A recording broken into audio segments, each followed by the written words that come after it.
The government is proposing a new tax for large tech platforms, which can be offset if the platforms enter into pay agreements with news outlets. The government says negotiations are continuing in regards to the size of the tax or the offset. Political correspondent Jacob Grieber is at Parliament House in Canberra and joins us now. Hi there, Jacob. So what's the government proposing?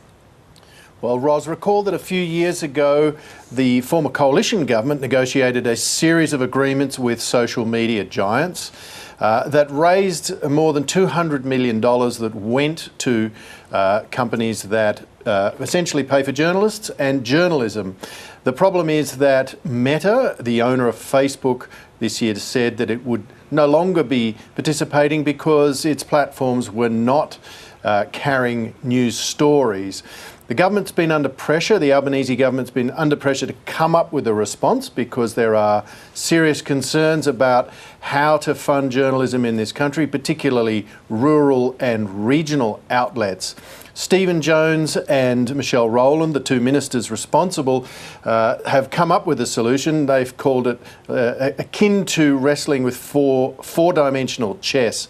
And the fix is to essentially set up a system where they would penalise these tech giants if they don't go into an agreement to share revenue with media companies. The carrot, if you like, Ros, is that they will incentivise these media companies to do these deals because that will cost less than it would otherwise cost these companies directly to the government in the form of a penalty. They're not calling it a tax, but it essentially works in a similar way. Here's what Stephen Jones had to say earlier. We've reached out and consulted with the digital platforms who we believe to be in scope, explained the government's policy thinking and the reasoning behind it, and made it very clear that we want to see them continue to make a contribution to journalism in Australia. We think it's their obligation.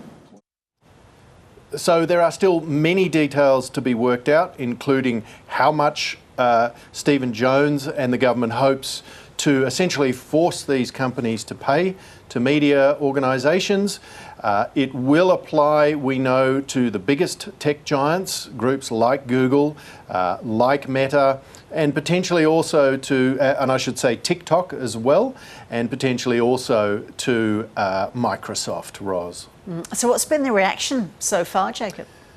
So the issue is that this is essentially first of its kind legislation anywhere in the world. That's certainly what the government believes.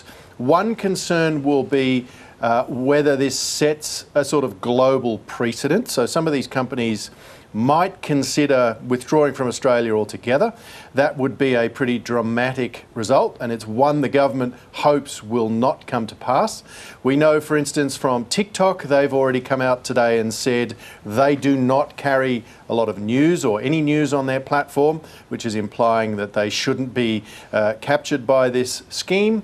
We've also heard from Meta, which says it doesn't address that people don't come to our platforms for news content, and that news publishers are basically doing it voluntarily, again implying they shouldn't be involved in this scheme, Ros. Jacob, thank you.